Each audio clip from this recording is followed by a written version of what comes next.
नमस्ते सबको। और थैंक यू कि आपने ज्वाइन किया मेरे साथ।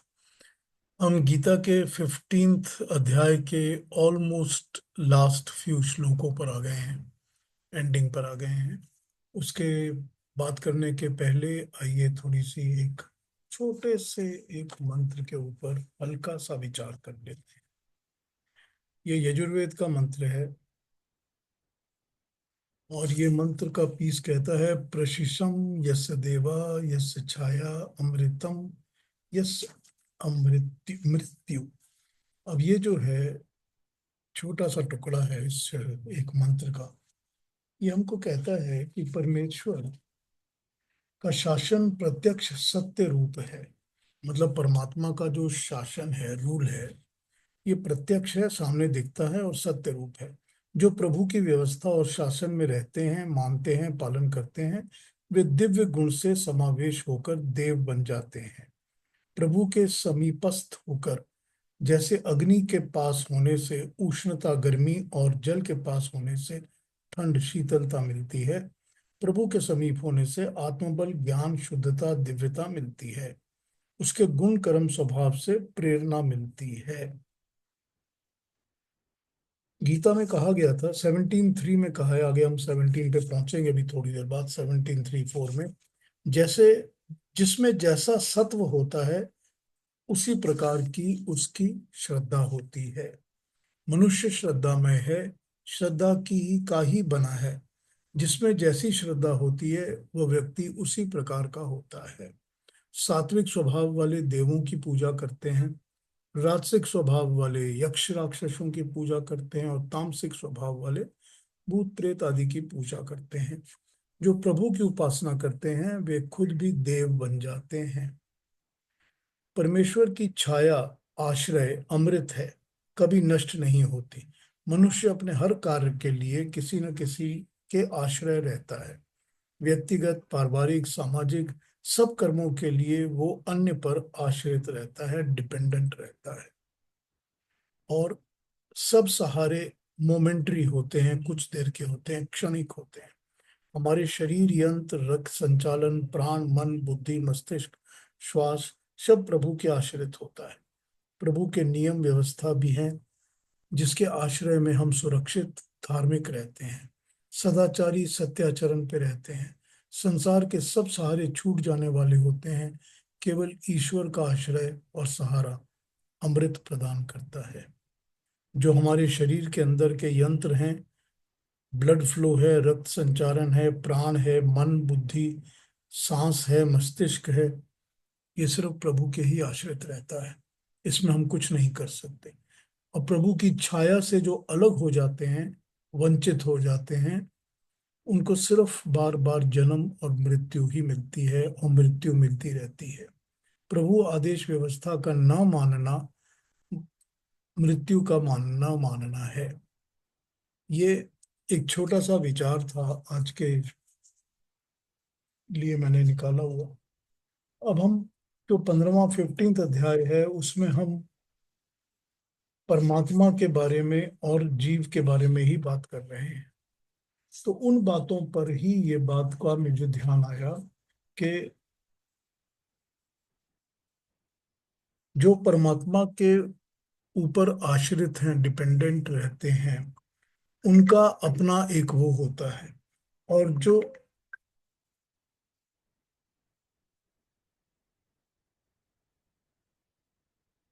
इंदिरा बहन फोन कर रही हैं अलग, चलिए।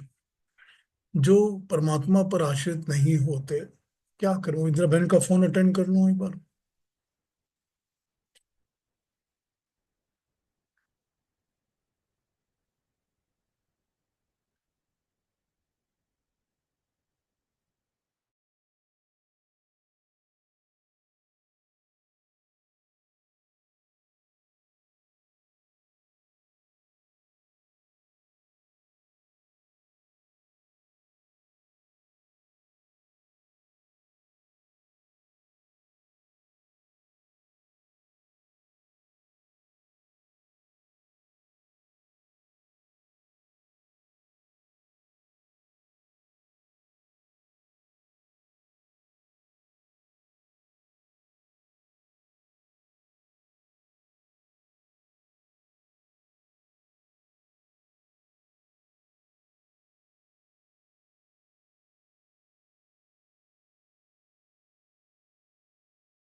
ज्वाइन नहीं कर सक रही हैं इंदिरा बहन।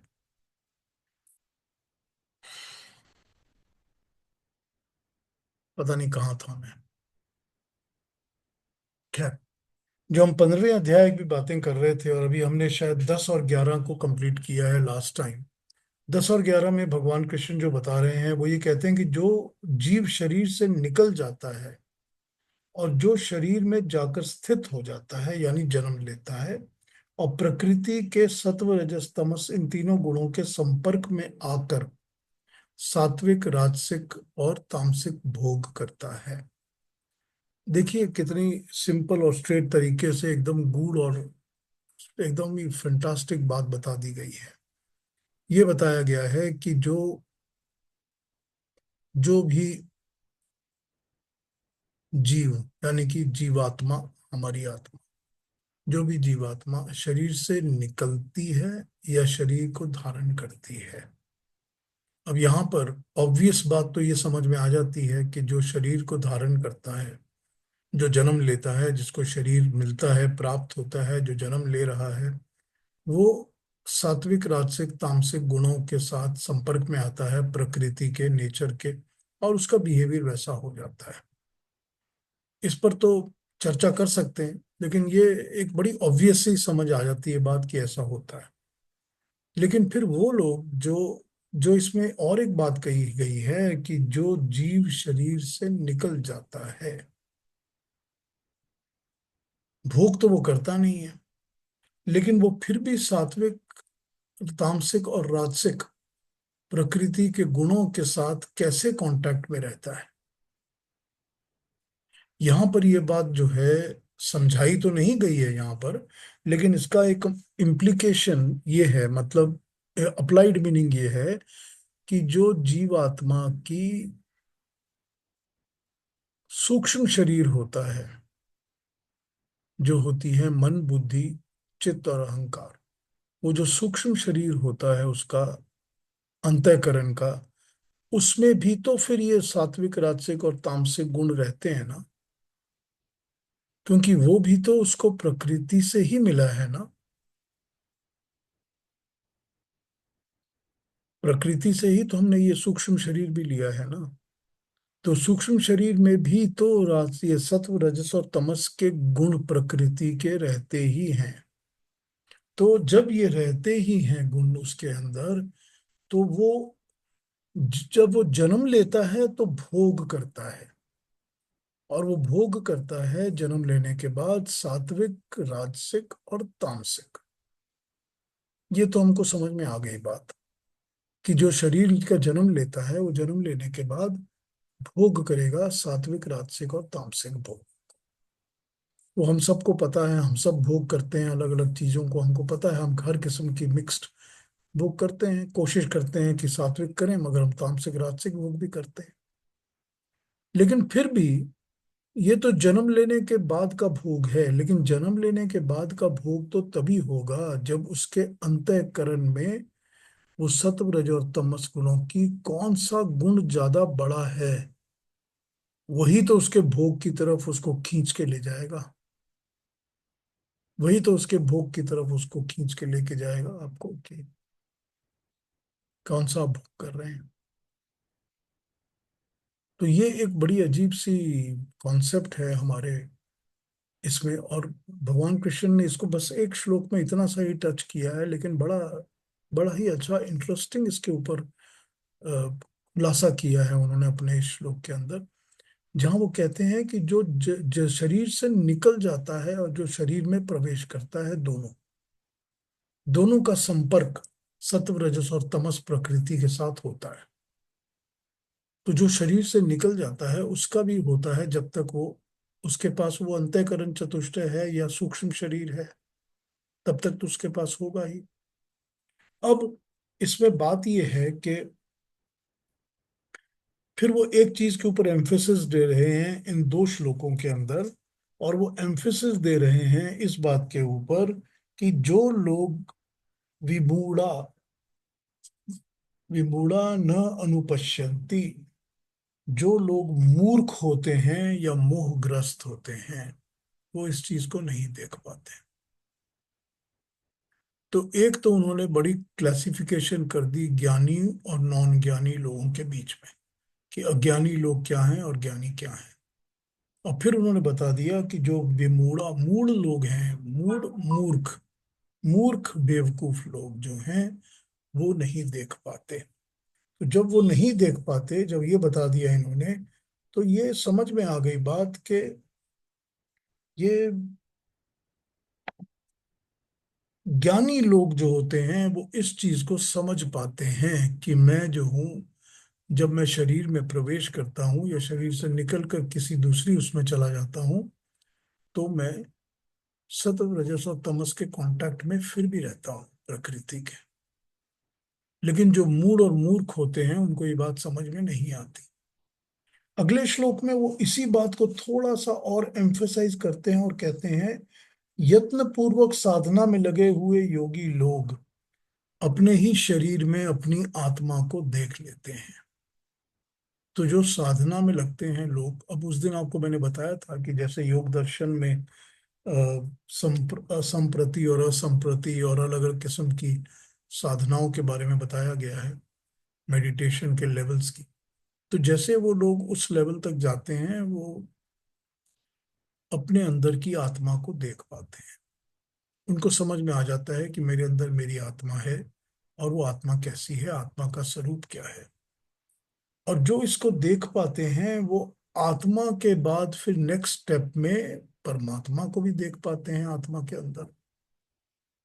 अब यहाँ पर ये फैक्टर जो है बड़ी क्लियरली डिफाइन हो गया, बहुत क्लियरली डिफाइन हो गया कि भगवान कृष्ण क्लियरली इस बात को बता देते हैं कि जो शरीर के अंदर आत्मा होती है, उसको जब हम देख पाएंगे, जब उसको हम आभास कर पाएंगे, उसको विटनेस कर पाएंगे, तब हमको उसके साथ ही उसके अंदर परमात्मा का दर्शन होगा।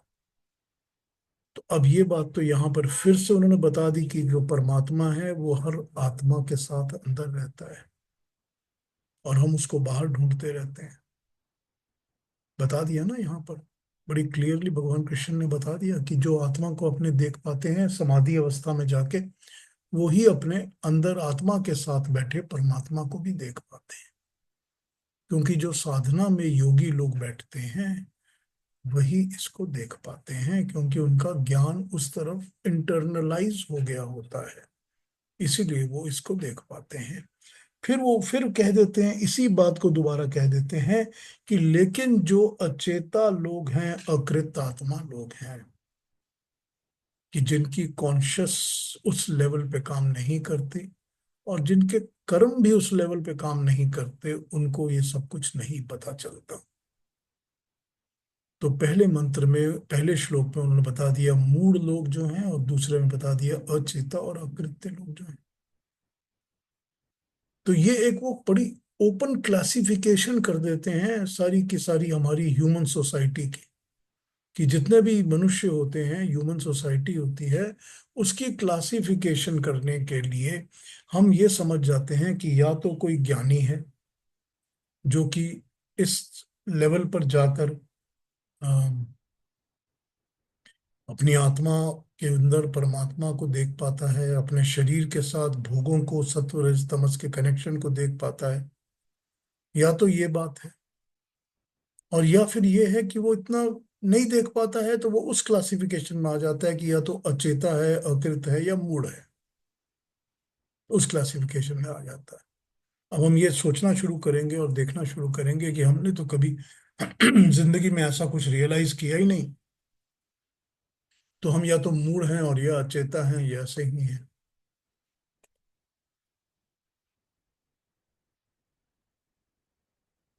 ये रियलाइजेशन का तो वही है कि पहला स्टेप है कि अब रियलाइज हो गया कि हैं, तो फिर निकलो बाहर उसमें से, फिर ज्ञान प्राप्त करो, आत्मा को सर्च करो, और आत्मा के साथ परमात्मा को सर्च करो, और साधना करो, और योग निष्ठ हो जाओ, और उसमें बैठो आराम से। तो यहाँ तो भगवान कृष्ण ने अपनी इन बातों को बड़ा क्लियरली समझा दिया है।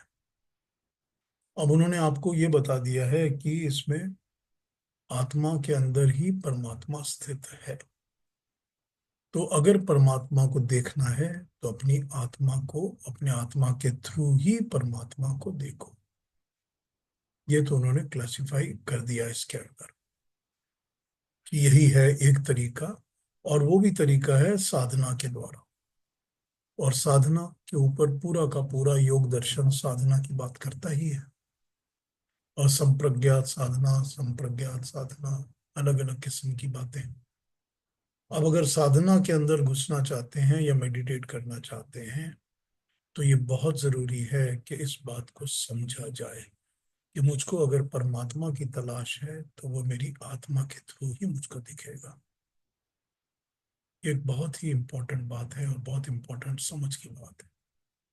और ये समझ लेना चाहिए कि सारी दुनिया के लोग जो बातें करते हैं वो सारी बातें एक तरफ हैं, और भगवान कृष्ण ने जो यहाँ पर कहा है वो एकदम अलग स्ट्रेट फॉरवर्ड बात है।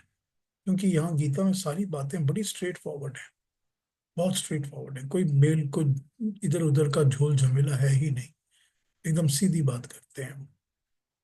तो ये हमने देखा 10 और 11 के अंदर। और अब वो क्या करेंगे कि जब वो परमात्मा की बात कर ही रहे हैं, कि हमने आपको बताया कि जब आत्मा के अंदर आपको परमात्मा दिखेगा, तो अब वो परमात्मा के बारे में कुछ बात करेंगे अगले श्लोकों में। तो हम आज अगले 12 और 13 के श्लोक को भी देख लेते हैं। इंदिरा बहन शायद ज्वाइन कर गई हैं, बट उनका वीडियो शायद ऑन नहीं है। तो आइए 12 और 13 इन दो को पढ़ते हैं, फिर उसके बाद 14 15 पे आ जाएंगे। तो अलका जी आप हमको पढ़ दीजिए जरा 12 नंबर और 13 नंबर। जी। यदादित्यम। यदादित्ते गतं तेजो जगद्भास्यतेऽखिलम् यच्चन्द्रमसि यच्चाग्नो तत्तेजो विद्धि मामकम्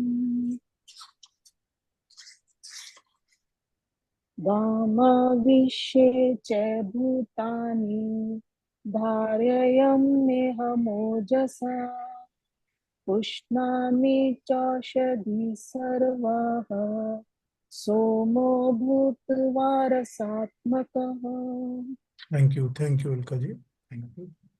जो नंबर 12 है वो कह रहा है, सूर्य में पहुंचा हुआ तेज समूचे जगत को प्रकाशित करता है, और जो तेज चंद्रमा और अग्नि में विद्यमान है वह मेरा ही तेज है, ऐसा जानो। 13 में कहते हैं, इस पृथ्वी में प्रविष्ट होकर मैं अपने ओज से, प्रताप से सब प्राणियों को धारण करता हूँ, और रस से परिपूर्ण सोम चंद्रमा बनकर सब औषधियों का पोषण करता हूँ। अब ये 12 और 13, इसमें वो अब अपने परमात्मा के अपने बारे में या परमात्मा के बारे में बात कर रहे हैं। तो परमात्मा के बारे में वो क्या कह रहे हैं आपको? वो कह रहे हैं कि जो सूर्य के अंदर तेज है, क्योंकि जो सूर्य है वो ही हमको प्राण शक्ति और सब कुछ देता है। तो सूर्य के अंदर जो तेज है समूचे जगत को जो प्रकाशित करता है, जो नॉलेज देता है, लाइट देता है और बाकी एनर्जीज देता है। प्रकाशित सब कुछ होता है, पब्लिश भी होता है ना प्रकाशित। सब कुछ जो करता है वो प्रकाशित है। तो जो प्रकाशित करता है और जो तेज चंद्रमा अग्नि में विद्यमान है वो मेरा ही तेज है, ऐसा जानो। अब जब इन्होंने यहाँ पर चंद्रमा और अग्नि और सूर्य कहा है, तो एक हमको ये बात समझनी पड़ेगी कि अग्नि का मतलब यहाँ पर फायर नहीं है। अग्नि का मतलब यहाँ पर हर किस्म की वो एनर्जी है जो कि पृथ्वी में, सृष्टि में, सारी क्रिएशन में काम करती है। वो पावर जो काम करता है, जिसको भी हम रेडियो एक्टिव कह सकते हैं या हम जिसको सोर्स ऑफ कोई भी एनर्जी कह सकते हैं, वो सब अग्नि के अंदर समाविष्ट हो जाता है यहाँ पर। तो जो अग्नि का तेज हम सारी पृथ्वी में देखते हैं, चाहे वो जमीन की, पृथ्वी के अंदर की अग्नि है, और चाहे वो हमारे पेट के अंदर की अग्नि है, और चाहे हमारे आंखों के पीछे जो ज्योति है जिसको हम कहते हैं कि हमको दिख रहा है, लाइट ऑफ साइट जो होती है, वो भी तो अग्नि है ना। या फिर जो हमारी जबान चल रही है ये भी एक अग्नि है ना। तो जितने भी अग्नियां हैं, और फिर तो बाहर यूनिवर्स की अग्नियों की तो बात ही बहुत बड़ी है। वो सारी अग्नियों में मैं प्रविष्ट होता हूँ या मेरा ही तेज है। अब वो पहले भी तो हमको 10th चैप्टर में बता चुके थे ना कि मेरा सारा सृष्टि में सब कुछ मेरा ही है, मुझको ही समझ तू हर जगह। पहले भी बोल चुके हैं इस बात को। फिर वो वही बता रहे हैं हमको कि जो तेज है वो सब मेरा ही है। अब यहाँ पर जब वो सूर्य की बात करते हैं और उसके बाद अगले श्लोक में आ जाते हैं वो, तो हमको ये समझ जाना चाहिए कि जो भी प्राणी मात्र है, जो भी लिविंग बीइंग है, जो भी जिंदा हो सकता है, चाहे वो पेड़ पौधे हों या चाहे वो पशु पक्षी हों, जानवर हों, कीड़े मकोड़े हों, जो भी हो, आदमी हो, इंसान हो, सब कुछ सूर्य की रश्मि से, सूर्य की किरणों से ही, तेज से ही बनता है, बिगड़ता है, सब कुछ। जब तक सूरज की रोशनी का तेज नहीं पड़ता, कोई शरीर डेवलप नहीं होता, कोई भी शरीर डेवलप नहीं होता, चाहे वो पेड़ पौधे का हो और चाहे हम जैसे इंसानों का हो और चाहे किसी जानवर। और जब तक सूर्य की रश्मि की किरणें नहीं लगती हमारे ऊपर, तब तक हम प्राण या सांस नहीं ले पाते। वो रोशनी में आने से ही ब्रीदिंग स्टार्ट होती है। अब ये यहाँ पर तो तेज उन्होंने बता दिया कि जो सूर्य जो है वो प्रोवाइडर मैं ही हूँ, सूर्य भी मेरा ही है और सूर्य का तेज भी मेरा है। और चंद्र के ऊपर जब वो बात करते हैं तो अगले श्लोक में वो बता देते हैं कि मैं पृथ्वी में प्रविष्ट होकर, और उसके सेकंड पार्ट में बोलते हैं कि सोम चंद्रमा बनकर सब औषधियों का पोषण करता हूं। अब वो पहले सेकंड पार्ट को सोच लेते हैं, फिर उसके पहले श्लोक के फर्स्ट पार्ट पर आते हैं कि सोम चंद्र बनकर मैं सब औषधियों में प्रवेश, पोषण करता हूँ, पालन पोषण करता हूँ। अब औषधि हम किसको कहते हैं? दवाइयों को कहते हैं, ये तो सबको पता है। किसी भी किस्म की मेडिसिन को, किसी भी दवाई को हम औषधि कहते हैं। लेकिन औषधि सिर्फ दवाई नहीं होती। औषधि वो हर रस होता है जो हमको किसी भी किस्म का अच्छा भला गुण देता है, जिसको हम खाते पीते हैं। हम जिस भी चीज को खाते हैं, कि आपने एक एप्पल खा लिया तो एप्पल में क्या गुण है, कि एप्पल का ये गुण है, वो गुण है, जितने गुण हैं एप्पल के, वो सारे गुण जो आपके अंदर रस के थ्रू जाएंगे, उनको औषधि कहते हैं। और ये जितनी भी दुनिया के रस हैं, पानी में भी जो गुण होता है, वाटर भी हम पीते हैं जो, उसमें भी जो गुण होता है वो भी औषधि कहलाता है, क्योंकि वो भी एक रस है। ये जितने भी क्रिएशन के, सृष्टि के रस और गुण हैं, ये सब के सब चंद्रमा की एनर्जी से काम करते हैं। जब चंद्रमा रात को चमकता है तो हर एक चीज के अंदर एक शीतलता के साथ साथ उनके अंदर एक रस आ जाता है। जितने फल उगते हैं, जितने पेड़ों पे फल होते हैं, वो ग्रो तो करते हैं सूर्य की रोशनी के साथ, लेकिन उनके अंदर रस आता है चंद्रमा की रोशनी के साथ, चंद्रमा के तेज के साथ। उसी को सोम कहते हैं। वो सोम जो है वो औषधि बनकर इस सारी क्रिएशन का पालन पोषण करता है। वो भी मेरा ही तेज है। और फिर उन्होंने पहले कहा कि मैं इस पृथ्वी में प्रविष्ट होकर अपने ओज और प्रताप से प्राणियों को धारण करता हूं।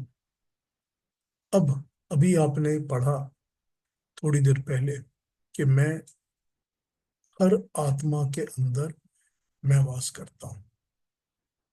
अब वो हर आत्मा के साथ परमात्मा कैसे वास करता है, यही उन्होंने समझा दिया जब उन्होंने कहा कि अपने ओज और प्रताप से।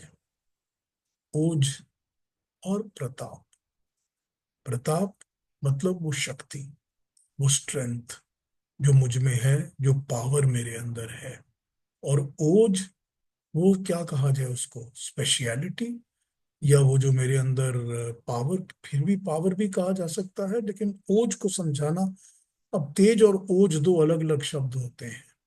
एक तेज होता है जिसकी बात इन्होंने पहले श्लोक में की, और इस श्लोक में वो ओज की बात करते हैं। ओज जो होता है वो उस तरह का होता है कि जिसके अंदर बहुत ज्यादा ज्ञान और बहुत ज्यादा नॉलेज हो और समझ हो, उसके अंदर कहा जाता है कि ये ओजस्वी है। जो शाइनिंग होता है, बहुत ब्राइट होता है, वो तेजस्वी हो सकता है। बहुत ज्यादा एक्टिवली अच्छा हो सकता है, तेजस्वी हो सकता है, उसको तेज कहा जा सकता है। लेकिन ओज को समझना पड़ेगा कि जिसके अंदर ये ज्ञान है, सर्वज्ञ है, हर किस्म का ज्ञान है उसके अंदर। और फिर प्रताप भी है, पावर भी है। तो उससे मैं क्या करता हूं कि मैं हर प्राणी के को मैं धारण कर लेता हूं। तो ये वही बात हुई ना कि हम सबको, जितने भी हम प्राणी हैं, हम सबको उस परमात्मा ने ही धारण किया हुआ है। अब यहाँ पर इस चीज को आप मोटे तरीके से समझना चाहें तो कहेंगे कि धारण किया हुआ तो है ही, जब वो चाहता है हम पैदा होते हैं, जब वो चाहता है मर जाते हैं। तो उसी ने तो हमको धारण किया हुआ है, और जब जैसा चाहता है वैसा हमारे साथ होता है। पर ये धारण तो फिजिकली आउटसाइड का धारण हम सोच लेते हैं, क्योंकि हमारे लिए ये बड़ा इजी है सोचना। लेकिन वो धारण के साथ वो भी तो है ना, कि तभी तो वो परमात्मा है जो वो मेरी आत्मा के साथ अंदर बैठा है। कैसे बैठा है वो ऐसे ही तो अपनी बात नहीं बताते ना कि तुमको मैंने बोल दिया तो मान लो। फिर उन्होंने ये बता दिया कि मैं कैसे अंदर आया हूं, क्योंकि मैं अपने ओज और प्रताप के साथ प्राणियों को धारण करता हूं। तो तभी तो मैं हर प्राणी की आत्मा के साथ बैठकर एक हो जाता हूँ। आत्मा और परमात्मा हर एक में होते हैं। ये उन्होंने बता दिया अपने इस श्लोक के द्वारा कि मैं ही ओज और प्रताप के साथ धारण करता हूँ। और जो ओज और प्रताप तो मैं धारण ही करता हूँ, लेकिन फिर तुमको जिंदा रहने के लिए भी जो भी तुम्हारे शरीर को चाहिए, वो सब कुछ भी मैं ही दे रहा हूँ ना। मैं ही तो सूर्य भी दे रहा हूँ, मैं भी चंद्र भी दे रहा हूँ, रस भी दे रहा हूँ, सोम भी दे रहा हूँ, अग्नि भी दे रहा हूँ। हर चीज उन्होंने कवर कर ली अपने इस छोटे से श्लोक के अंदर, कि मैं ही सब कुछ दे रहा हूँ हर प्राणी के लिए। तो हर प्राणी के लिए जब मैं ही सब कुछ दे रहा हूँ, ये वो ईश्वर या परमात्मा का रूप है जो हमको समझना है। जो हमको समझा रहे हैं कि वो ईश्वर क्या है, वो परमात्मा क्या है। एक तो हमको ये पता चल जाना चाहिए कि वो ईश्वर या परमात्मा वो है जिसने मेरी आत्मा के अंदर मेरे साथ बैठा हुआ मेरे साथ ही है। एक तो मुझको ये समझ में आ जाना चाहिए। फिर ये समझ आ जाना चाहिए कि वो ईश्वर वो है जिसने सूर्य के द्वारा मुझको पालन पोषण की शक्ति दी है, मुझे हर किस्म की एनर्जी दी है, जो अग्नि के द्वारा मेरे को पृथ्वी में हर कुछ की एनर्जी प्रोवाइड कर रहा है, जो सोम और चंद्र के द्वारा मुझको हर किस्म का रस प्रोवाइड कर रहा है जिससे मेरी जिंदगी चल रही है, मुझे औषधियां मिल रही हैं, जो बॉडी के अंदर भी एक केमिकल होते हैं जो अपने आप ही क्योर करते हैं। जब कोई प्रॉब्लम हमारे अंदर होती है तो बॉडी ही रिएक्ट करके उसको क्योर करना भी शुरू कर देती है। अपनी ही बॉडी कई बार, ठीक है अब कई जगह हो सकता है कि ना भी हो सकता हो ये किसी किसी केस में, मगर मोस्टली तो बॉडी अपने आप ही उसको क्योर करने के लिए कुछ करना शुरू करती है। वो भी तो एक औषधि का रस है जो हमारे ही शरीर में परमात्मा ने भरा हुआ है। वो भी तो हमारे पास है। यही वो समझा रहे हैं कि मुझको किस तरह पहचानोगे तुम। 10वें तो अध्याय में बता चुके हैं कि प्रकृति के अंदर हर चीज में मुझको पहचानो, बता ही चुके हैं। अब यहाँ पर जब वो फिर से सूर्य और चंद्र और ये सब बताना शुरू कर रहे हैं तो वो प्रकृति की बात अब नहीं कर रहे हैं। अब वो प्रकृति की बात पहले कर चुके हैं, अब उनको प्रकृति की बात करने की जरूरत नहीं है। अब उनको नेचर में सन और मून की बात करने की जरूरत नहीं है, वो पहले बता चुके हैं। लेकिन अब वो सन मून वगैरह के थ्रू हमको ये समझा रहे हैं कि हमारे अंदर वो हमारी आत्मा के साथ कैसे बैठे हुए हैं, कैसे वो हमारे अंतः में बैठे हैं, और हम उनको कहाँ पहचाने और कैसे पहचाने, और किस किस किस चीज के लिए हम उनके ग्रेटफुल होते रहे, आभारी होते रहे। अभी मैंने जो थोड़ा यजुर्वेद का श्लोक पढ़ा था, मंत्र पढ़ा था, वो यही तो था ना कि प्रभु के आश्रय में ही जो रहते हैं। आश्रय हमको दुनिया में जिंदा रहने के लिए सबको कुछ ना कुछ किसी न किसी चीज का आश्रय सहारा लेना ही पड़ता है। मैं जो आपसे बात कर रहा हूं तो मैं भी तो अपनी जबान का, अपनी आवाज का सहारा लेकर ही बात कर रहा हूं। आप भी अपने कानों का सहारा लेकर सुन रहे हैं, या हम दोनों कहें कि दिमाग का सहारा लेकर बातों को सुन और समझ रहे हैं। तो ये आश्रय, और हम जब बड़े होते हैं तो हमको अपने माँ बाप का आश्रय लेना पड़ता है, वरना हम बड़े नहीं हो सकते हैं, पल पल नहीं सकते हैं। फिर हमको गुरुओं का आश्रय लेना पड़ता है ताकि हमको एजुकेशन मिल जाए, ट्रेनिंग मिल जाए। हम तो हमेशा ही किसी ना किसी के आश्रित रहते हैं। फिर हम कर्मचारी हैं तो हमको अपने बॉस का आश्रय लेना पड़ता है ताकि हमको पैसे पेमेंट वगैरह ठीक मिल जाए, सैलरी ठीक मिल जाए, काम ठीक मिल जाए। बिजनेस चला रहे हैं तो अपने कस्टमर्स का आश्रय होना होता है कि हमारे कस्टमर ठीक हो गए तो हमारा काम चलेगा। हम हमेशा आश्रित रहते हैं किसी न किसी के सहारे, किसी न किसी सपोर्ट के लिए। तो यहाँ तो ये बड़ी अजीब सी बात इन्होंने स्ट्रेट फॉरवर्ड बता दी है कि आश्रय तो तुझको अल्टीमेटली मेरा ही है, कि परमात्मा का ही आश्रय है जो तुझको है, और वो शक्ति जिसके आश्रय में सब कुछ चल रहा है, सुपर पावर, वो मैं ही परमात्मा ही है। तो इस तरह तुम परमात्मा को पहचानो। ये इन्होंने यहाँ पर हमको बात बताई है इन दो श्लोकों के अंदर। आगे बढ़ते हैं तो हम 14 और 15 ये भी दो पढ़ लेते हैं आज। आगे बढ़ के तो हमको अलका जी 14 और 15 भी पढ़ दीजिए। अहम वैश्वानरो। अहं वैश्वानरो भूत्वा प्राणिनां देहम् आश्रितः प्राणापानसमायुक्ता पञ्चम्यं चतुर्विधम् सर्वस्य चाहं हृदि सन्निविष्टो मते स्मृतिज्ञानं पोहनं च वेदैश्च सर्वैरहे मे वेद्यो वेदान्तकृद्वेदविदेव चाहम्। Thank you Alka ji, thank you.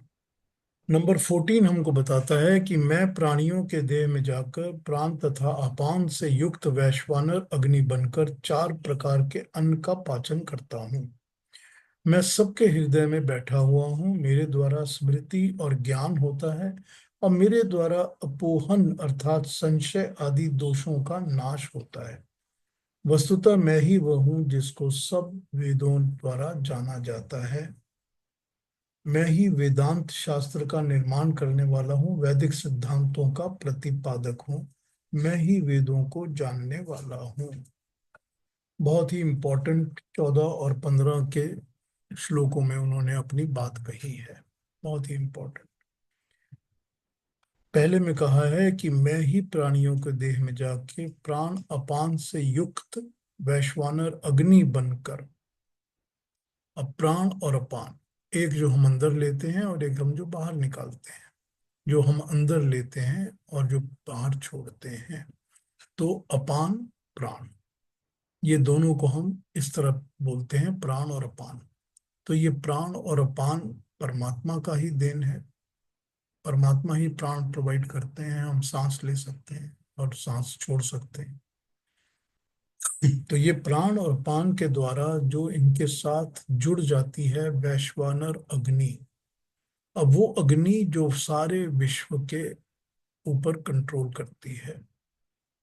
अब ये अग्नि वो अग्नि है, या ये वो पावर है, या वो एनर्जी सोर्स है जो कि वैश्वानर है। वैश्वानर जो विश्व का नर है, जो सारे विश्व का, सारी क्रिएशन का, सारे के सारे ही ब्रह्मांड का जो नर है, ये वो वैश्वानर है, ये उसकी अग्नि है। तो वो वैश्वानर तो परमात्मा ही है ना, प्रभु ही है।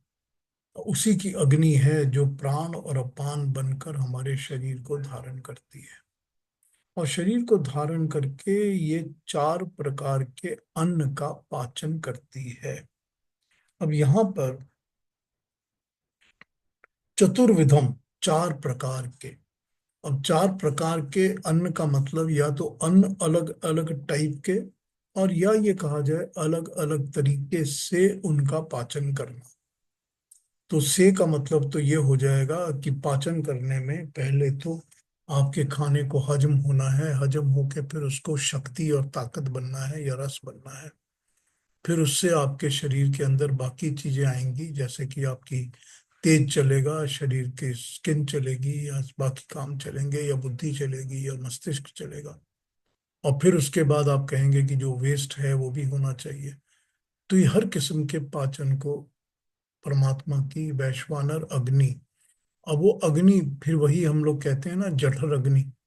कि जो पेट के अंदर अग्नि जलती है वही तो हजम करती है ना सब कुछ।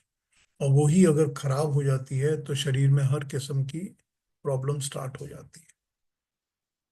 अपाचन होना ही, शरीर में अगर खाना हजम नहीं होता तो हर किस्म की शरीर में बीमारी पैदा हो जाती है। तो वही तो पाचन की शक्ति है। और वही जो है अग्नि, वही अग्नि जठर अग्नि है जो कि वैश्वानर अग्नि है, जो विश्व के परमात्मा की अग्नि है। उसी ने इस पेट के अंदर अपनी एक अग्नि को स्थापित किया है, और वो स्थापित करता है प्राण और अपान के द्वारा। तो अब समझने में तो कोई मुश्किल नहीं होनी चाहिए इस बात को, कि हम जब सांस लेते हैं और सांस छोड़ते हैं तभी तो हमारा सिस्टम शुरू होता है सारा। और इस सिस्टम को शुरू करते ही वो परमात्मा का ही वो जठर अग्नि का रूप हमारे अंदर शामिल शामिल होता है। तभी हमारे पेट के अंदर वो अग्नि काम करनी शुरू करती है, और हम उसी अग्नि के द्वारा हर किस्म के अन्न को बचा लेते हैं। अब ये कहा जा सकता है कि जो सख्त बहुत हार्ड अन्न होता है वो भी पचा लेते हैं, जो सेमी होता है वो भी पचा लेते हैं, जो गला गला हुआ होता है वो भी पचा लेते हैं, फ्रूट्स भी पचा लेते हैं, और फिर पानी जैसा लिक्विड जैसे रसों को भी पचा लेते हैं। तो इस तरह से हम हर किस्म के अन्न को, खाने को हम पचा सकते हैं, अंदर ले सकते हैं, क्योंकि वो उसकी अग्नि है परमात्मा की। अब वो अप्राण और अपान के द्वारा ही हमारे अंदर आके बैठ जाती है।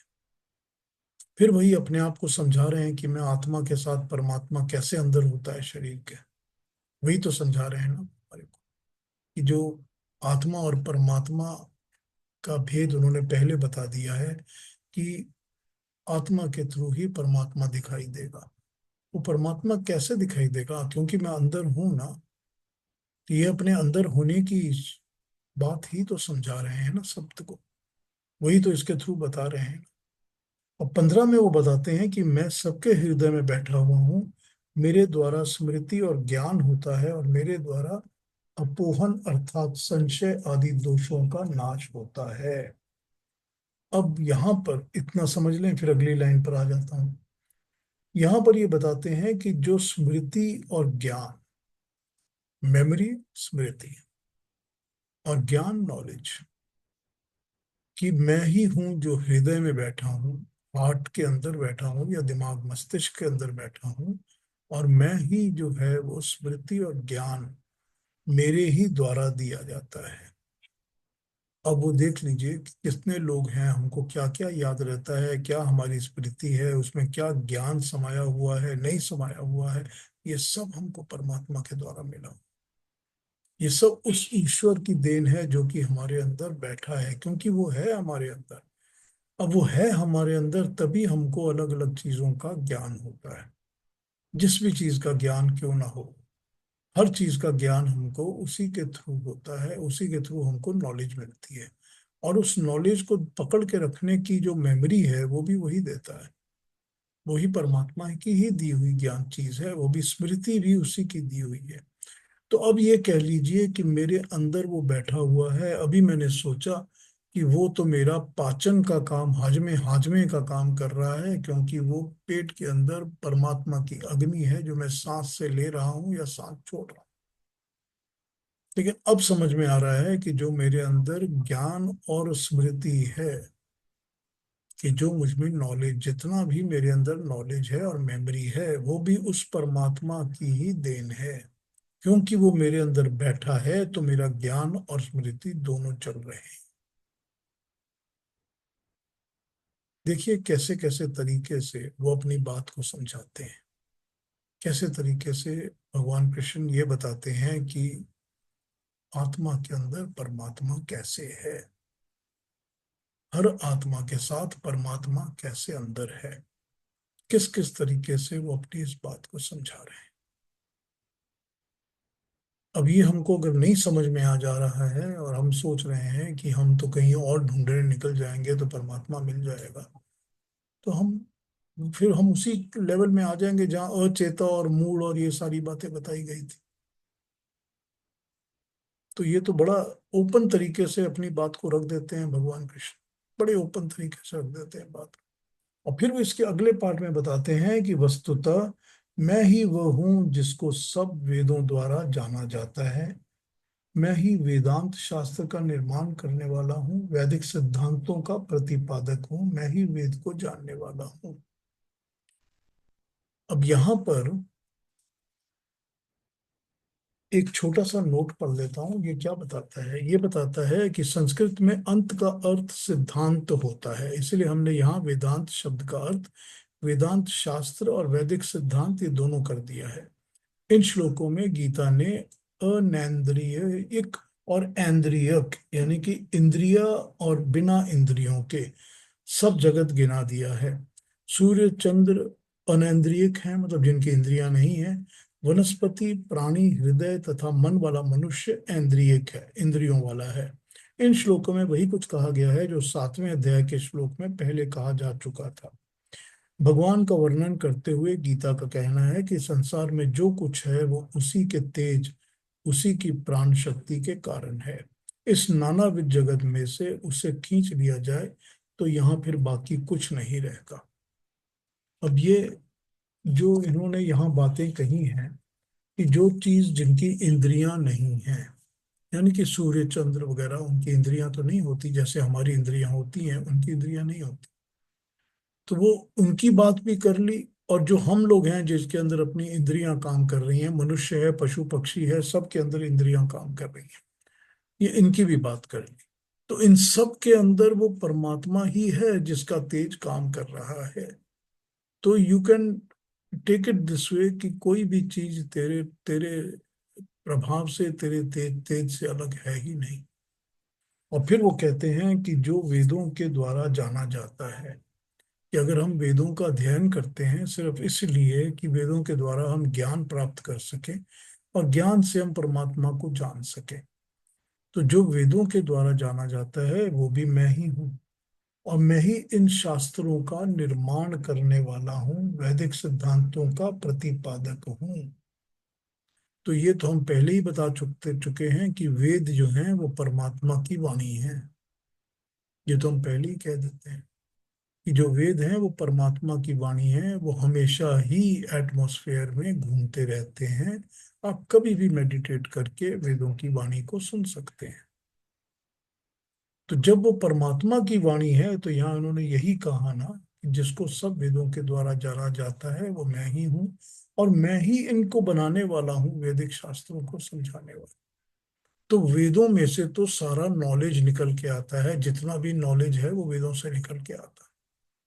तो अगर वेदों से निकला हुआ नॉलेज ही मैं हूं, और मैं ही हूं जो वेदों के नॉलेज को प्रतिपादित करता हूं, और मैं ही हूं जो वेदों को जानने वाला हूं और जनाने वाला हूं, क्योंकि मैं ही तो देने वाला हूं ना ज्ञान को।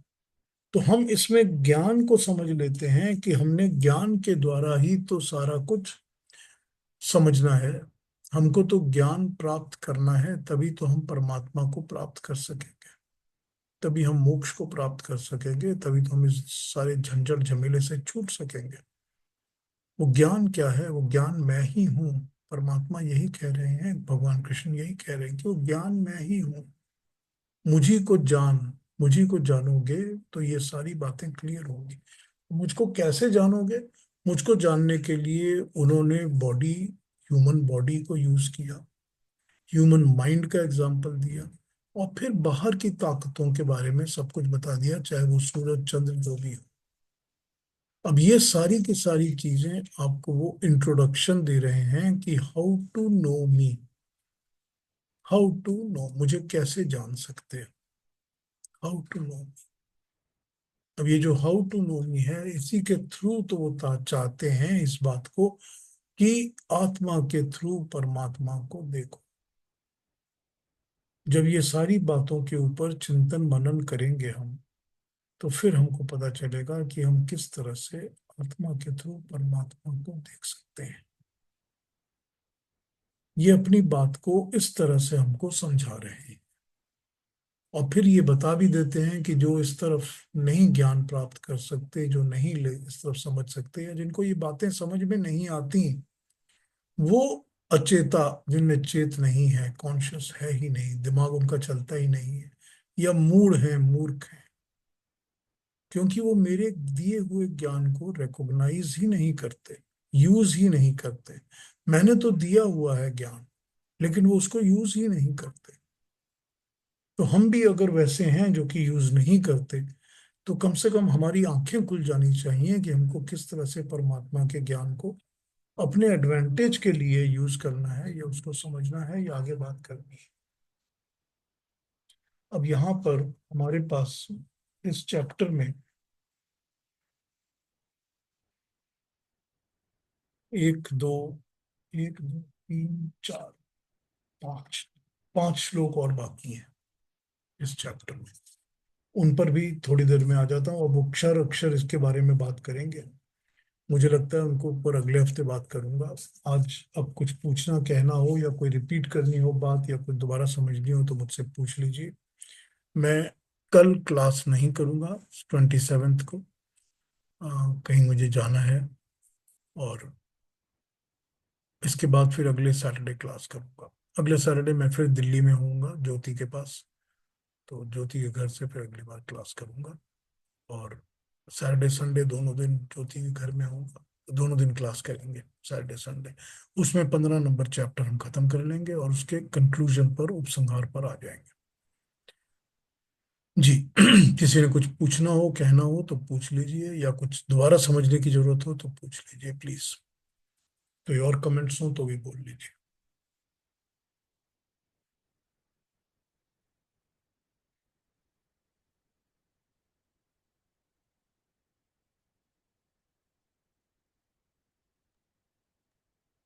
हाँ जी पीयूष जी, आप वो थोड़ा वो जो 14 नंबर है, वो 4 प्रकार के अन्न, वो जरा दोबारा से समझाएंगे।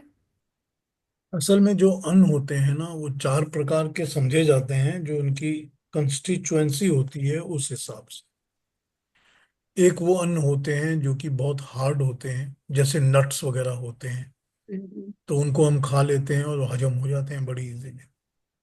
फिर वो अन्न होते हैं जिनको कि हम पकाते हैं, जो हमको पका के हजम करने पड़ते हैं।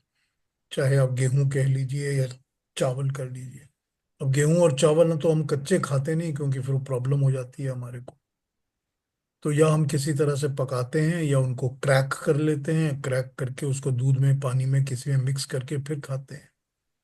फिर वो अन्न होते हैं जिनमें कि हमको और भी ज्यादा माइल्ड होते हैं, जिनके हमको, जैसे कि आप समझ लीजिए, दूध है, दही है, इस तरह की चीजें हैं।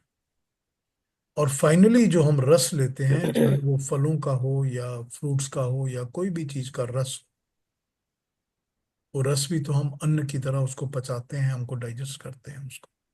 अब आपको ये जान के बड़ी हैरानी होगी कि ऐसे बहुत सारे जीव होते हैं, मतलब प्राणी होते हैं, जो कि कोई फ्रूट खा ही नहीं सकते, ना वो कोई फ्रूट का रस पी सकते हैं, क्योंकि वो उसको हजम नहीं कर सकते। उनके अंदर वो सिस्टम ही नहीं है। तो ये परमात्मा ने जो है ना, एक बड़ा अजीब सा मनुष्य को सब कुछ दिया हुआ है, कि तुम हर किस्म की चीज को, अन्न को डाइजेस्ट कर सकते हो। तो यहाँ इम्प्लीकेशन ये 4 तरह के अन्न की है, क्योंकि यहाँ पाचन की बात की गई है, हजम हजम होने की बात की गई है। तो यहाँ इस तरह से इम्प्लीकेशन है। और फिर ये इम्प्लीकेशन यूं दी गई है कि मैं, वो जो वैश्वानर अग्नि है, वो वैश्वानर अग्नि ही अपान और प्राण बन के मन, प्राणियों के शरीर के अंदर शामिल हो जाती है। तो जो अन्न तुम्हारा पच रहा है, वो परमात्मा ही के दया से, कृपा से पचता है। वो पाचन शक्ति उसी से काम करती है। ठीक है युक्ता जी? हाँ जी, थैंक यू, धन्यवाद। मेरा भी यही क्वेश्चन था पीयूष जी। 4 प्रकार के अन्न का मेरा भी यही क्वेश्चन था। ठीक है। पीयूष जी, जैसा कि पढ़ा है मैंने, पता नहीं कि भी जो चंद्रमा है या और सब तारे हैं, उनकी अपनी रोशनी नहीं होती, वो सूर्य की रोशनी से ही चमकते हैं। जी। तो जब ये चंद्रमा को हम कहते हैं, तो इसका मतलब कि जब सूर्य की रोशनी चंद्रमा पर पड़ती है, तो उस वो फिर वहां से चंद्रमा, मतलब चंद्रमा से रिफ्लेक्ट होकर आती है, तो उसके गुण स्वभाव जो हैं वो चेंज हो जाते हैं, शीतल हो जाती है। तो इज दैट ट्रू कि बिल्कुल ये ठीक बिल्कुल है? बिल्कुल ठीक बात है। ये तो आज साइंटिस्ट भी इसको कहते हैं ना कि वो उसके सरफेस के ऊपर जिस किस्म की गैशियस प्रॉपर्टीज हैं या उसकी हम्म। प्रिपरेशन है, सन की रोशनी पड़ते ही वो चेंज होकर हमारे ऊपर दूसरे तरह से असर होने लगता है। ठंडा असर होता है। एक हाँ का जी, हाँ असर जी। गर्म होता है, दूसरे का अंदर असर ठंडा होता है। तो ये यही होता है, सूरज की रोशनी से ही ऐसा काम होता है। बिल्कुल ठीक बात है। और वो ठंडे थैंक यू। असर से ही तो सारा औषध बनता है ना, रस बनते हैं हर चीज के अंदर। उसी को तो सोम कहते हैं ना। जो रस क्रिएट होता है, बनता है, वो चंद्रमा की ठंडक से ही होता है। चंद्रमा के साथ ही असर से ही जो सारी सृष्टि के अंदर होता है, उसी से होता है। हाँ जी, और भी कुछ कहेंगे? Anybody else, any questions, any comments? आज बहुत अच्छा लगा पीयूष जी, बहुत ही अच्छा था आज। Thank you. सिंपल और अच्छा था। कब अच्छा नहीं होता है। अलका जी, थैंक। एक बात अलका जी, क्या हो एक गया? वही तो, कब अच्छा नहीं होता। परमात्मा की हाँ, बातें हैं, ईश्वर बिल्कुल की बातें बिल्कुल। हैं, अच्छी प्यार लगती की है बातें उसमें। हैं, अच्छी लगती हैं। एक पर चीज पीयूष जी, जैसे हम हर बात के लिए कह देते हैं, अरे परमात्मा ने ऐसे किया, परमात्मा ने जो दिया परमात्मा ने दिया, तो परमात्मा ही देता है सब कुछ, लेकिन उसके लिए हमें प्रयास तो करने ही पड़ते हैं। तो जानने के लिए तो प्रयास करने ही पड़ते हैं ना। बिल्कुल ये तो ऐसे ही बोल देना तो उसको जानना नहीं है ना। सही बात है। उसको जानने के लिए तो प्रयास करने ही पड़ते हैं। बिल्कुल। हाँ, अंशु जी, एक क्या कहेंगी आप? जय Shri Krishna Piyush ji, thank you so much. एक खाली वही क्वेश्चन था, एक जो 33 कोटि देवता होते हैं, कंफर्म करना एक्चुअली, ये ठीक है क्या?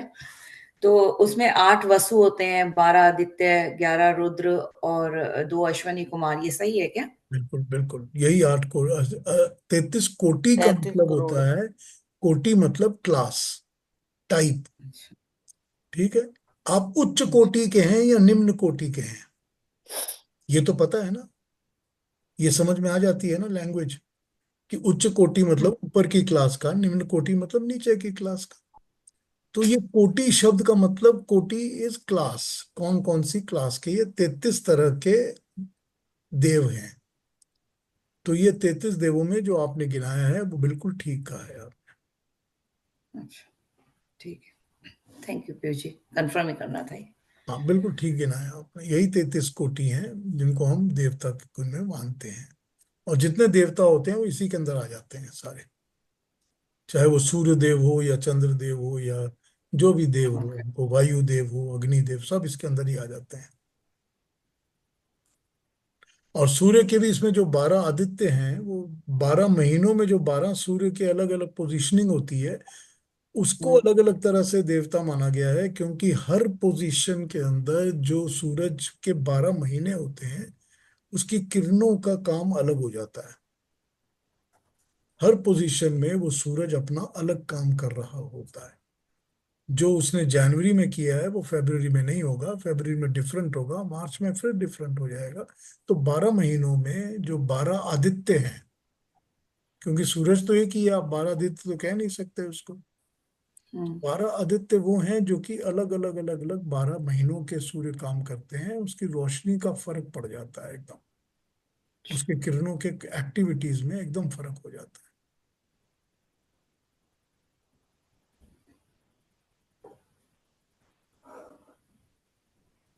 ठीक है। ठीक है पीयूष जी, थैंक यू। हाँ जी, और कुछ कुछ कहेंगे? हाँ हाँ पीयूष जी, मेरा भी वही क्वेश्चन था।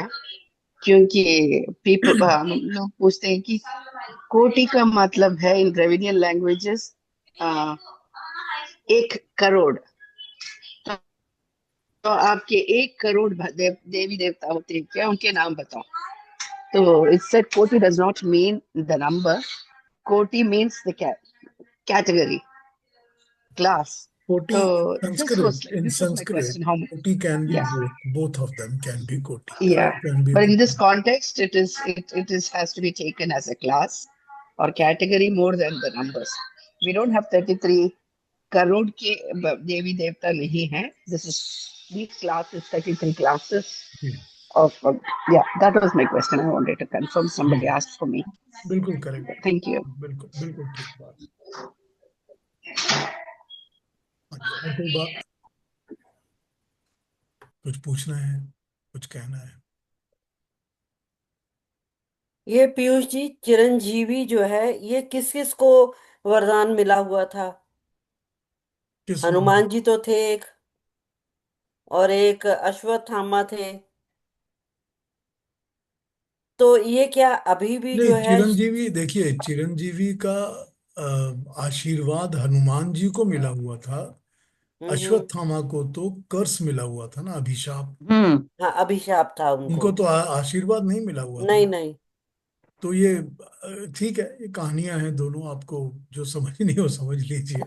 ओके। क्योंकि कहते हैं 8 थे जिनको चिरंजीवी का मिला था वरदान। ठीक है। पीयूष जी, हाँ जी, हाँ जी इंदिरा जी। आपने वो बताया कि जो मुझे पीछे किसी में थोड़ा जाती हूँ, वो रजस तमस सत्य रजस तमस का जो जाने और आने, वो दोनों का जो, वो कैसे, वो मेरे को जरा समझ में नहीं आया। नहीं देखिए, राजसिक जब तामसिक। जब शरीर में आत्मा आके बसती है और शरीर धारण करती है, यानी जन्म लेती है, तो उसका इंटरेक्शन सारा प्रकृति के गुणों के साथ ही होता है। तो जो भी इंटरेक्शन होता है प्रकृति गुणों के साथ, वो सत्व रजस और तमस गुणों के साथ ही सब कुछ होता है। चाहे वो खाना हम्म। खाता है, चाहे वो कुछ भी है, पानी पीता है, या माँ मिलती है, या माँ का दूध मिलता है, या उसका शरीर बढ़ना शुरू होता है, ये सब सब कुछ सत्व रजस और तमस गुणों से ही होता है, प्रकृति के। हम्म। तो ये तो शरीर धारण करके और उसके बाद जितने वो भोग करता है, मतलब जो भी चीज वो कंज्यूम करता है, यूज करता है, अपने काम के लिए लाता है, वो या सात्विक होती है, राजसिक होती है, या तामसिक होती है। ठीक। जी उनके जी। गुण यही होंगे। इनको हमने तीन में डिवाइड कर दिया है। ये तो हो गया एक, जब वो शरीर धारण करता है। लेकिन जब उन्होंने हम्म। कहा कि जब वो शरीर से बाहर जाता है, तो शरीर से बाहर जाते वक्त भी जो उसका अंतःकरण चतुष्टय है, यानी उसका सूक्ष्म शरीर है, या उसका मन बुद्धि चित्त और अहंकार है, इनमें भी तो तब भी सत्व रजस और तमस के गुण अफेक्ट करते रहते हैं ना। क्योंकि ये भी हम्म। तो प्रकृति से लिया हुआ है ना। प्रकृति से ही तो हमने सूक्ष्म शरीर भी बोरो किया है। तो जब उसको हम प्रकृति से बोरो करेंगे, तो प्रकृति के गुण तो उसमें आएंगे ही आएंगे। और वो जो हम्म। का गुण उसमें आएंगे, उसी हिसाब से जब मनुष्य शरीर धारण करेगा, तो फिर वो उसी तरह से भोग करेगा, सात्विक करेगा, तामसिक करेगा, क्योंकि उसमें वो गुण पहले से ही उसके सूक्ष्म शरीर में आ चुके हैं। ठीक। यदि कोई बदलना चाहे तो? हाँ, तो बदलने के ऑप्शंस तो हमेशा रहते हैं ना। तो अपने कर्मों से और अपने विचारों से बदल सकता है, बिल्कुल बदल सकता है। ये रिकॉग्नाइज, तभी तो उन्होंने कहा ना कि कोई जो मूड होता है वो अपने अंदर नहीं देख सकता, यही कहा ना उन्होंने। तो जब वह इंसान, जब ऐसा मनुष्य होगा जो कि मूर्ख होगा या किसी मोह में लगा हुआ होगा, चिपका हुआ होगा, तो वो अपने अंदर नहीं देख पाएगा।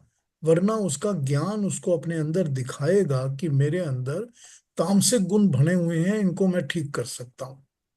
तो बदल तो वो सकता ही है। बदलने की तो उन्होंने बात करी थी यहाँ पर, जब वो कहते हैं कि कोई मूड ही होगा जो नहीं बदलेगा। वरना ज्ञानी तो इसको हम्म। समझेगा, योगी होगा, ज्ञानी होगा, तो समझ के इसको चेंज कर लेगा अपने अंदर। ठीक है ना। वो तो जन्म होने के बाद होगा ना, जन्म होने से पहले के पहले पहले हाँ, शरीर में। जन्म होने के बाद जो चेंज करेगा, तो फिर वो चेंज जो है वो मरने के बाद भी उस सूक्ष्म शरीर में चेंज आ जाएगा। फिर वो चेंज्ड शरीर होगा जो सूक्ष्म शरीर होगा। हम्म। फिर अगर नया जन्म होगा तो उसके भोग अलग हो जाएंगे, फिर वो सात्विक भोग ज्यादा हो जाएंगे, राजसिक और तामसिक घट हम्म। जाएंगे। जी, अब आ गया समझ। हाँ, वो तो और इसी वो तरह घर से। में जब भी खाना वगैरह मिलता है, वो भी तो घर वाले भी तो ऐड करते हैं उसमें। हाँ जी। जो बच्चे का जन्म होता है, तो उसको कैसे, क्योंकि उसको तो परिवार वाले भोग काट देते हैं ना। हाँ ठीक है ना, वो तो होता ही है। तभी तो ये देखिए अब बैक टू उस बात पर आ गए कि मुझे क्यों इस परिवार में और इस एनवायरनमेंट में जन्म मिला है। क्योंकि कहीं जी। कहीं तो मैंने कुछ न कुछ तो अपने अंतरात्मा के अंदर सात्विकता लाई थी, तभी तो ये सात्विक ज्ञान के एनवायरनमेंट में जन्म मिला है। हाँ हाँ, नहीं लाया होता तो फिर तामसिक जन्म ही होता ना। फिर तो वही जन्म बराबर होता कि बराबर। जिसमें, हाँ वही जन्म होता जहाँ तामसिक। और फिर अगर मैं उस तामसिक में जन्म लेकर भी समझ जाता कि ये गलत काम है, मुझको ये नहीं चाहिए, तो मैं सात्विक की तरफ चल सकता था। हम्म। तो ये तो भोग के कर्म फल के हिसाब से है ना कि जन्म कहाँ मिलने वाला है। जी और फिर जी वो जी। कर्म अगर ठीक करेंगे तो फिर अगला जन्म ठीक मिलेगा। हम्म वो तो करेक्ट करने की हिंट तो दे ही देते हैं ना, भगवान कृष्ण खुद ही बोल देते हैं, इसमें जो ज्ञानी है या साधना करने वाला योगी है वो ठीक समझ जाएगा इस बात को। हम्म। ठीक है इंदिरा जी। जी हाँ, अब समझ में आया, thank you. Thank you Indira ji, thank you Indira ma'am. हाँ जी, और कोई कुछ और कहेंगे, कुछ पूछेंगे? I just want to add yes to this. Yes I just wanted a follow yes question for this. मतलब जब कुंडली बनाते हैं ना, मैंने सुना है कि there are three kind of ganas. तीन गण में पैदा होते हैं लोग। जी एक तो असुर गण, देवगण या मानव गण। जी। तो how do you relate this to what you just said? These are the same way to explain to us that you are born as an average human being, as a better soul, or as a worst one. Now, what So decides? My question is, what decides what gun you will be born in? Is it carried forward from where you left when you die, or is it yes, it is before? obviously carried forward because जो हमारे कर्म फल हैं वो तो फिर पुराने कर्मों से ही कैरी फॉरवर्ड होते हैं ना। वो Yeah, पुराने but then कर्मों what से ही। happens to the karma of the mother who's carrying the fetus? Mother mother उनके भी इज कर्म होते हैं ना? बिल्कुल, मदर के भी कर्म है, और मदर तो मीडियम बन जाती है ना। और Okay. वो एक बीज को जो, where you are going to get this opportunity to enjoy और सफर योर कर्म फल, you get a Mm, you get a you get a bhumi, you got a earth for that. So mother becomes the earth or the bhumi that is going to give you the opportunity to enjoy or to suffer the karma phal. Hmm. mm, mm. Right. ठीक है ना Sita ji? Thank you. Thank you. Thank you. ठीक है, फिर अगली बार मिलें। जी। तो अब हम अगले सैटरडे को मिलेंगे, कल नहीं मिलेंगे, अगले सैटरडे को मिलेंगे, और यही टाइम सेम थिंग, और अगली क्लास हम कैरी ऑन करेंगे अगले सैटरडे। तो तब तक के लिए सबको प्रणाम। और बहुत दूर लगता है ये तो। हाँ बहुत दूर लगता है इंदिरा बहन, मुझको भी बहुत दूर हाँ, लगता है, बहुत दूर लगता है, सच बोल रहा हूँ। और कल तो एकदम वॉइड हो जाएगा। हाँ वॉइड हो जाएगा कल, ठीक बात है, मेरे लिए भी वॉइड हो जाएगा, बहुत मिस हम्म। करूंगा मैं भी। आप ट्रैवलिंग में हैं? मैं भी तो आज कलकत्ता में हूँ, और अगले सैटरडे को मैं दिल्ली वापस आ जाऊंगा ज्योति के पास। अच्छा। हाँ जी, ठीक है, चलिए। नमस्ते सब लोग। नमस्ते सबको। नमस्ते नमस्ते सब। नमस्ते। नमस्ते सबको।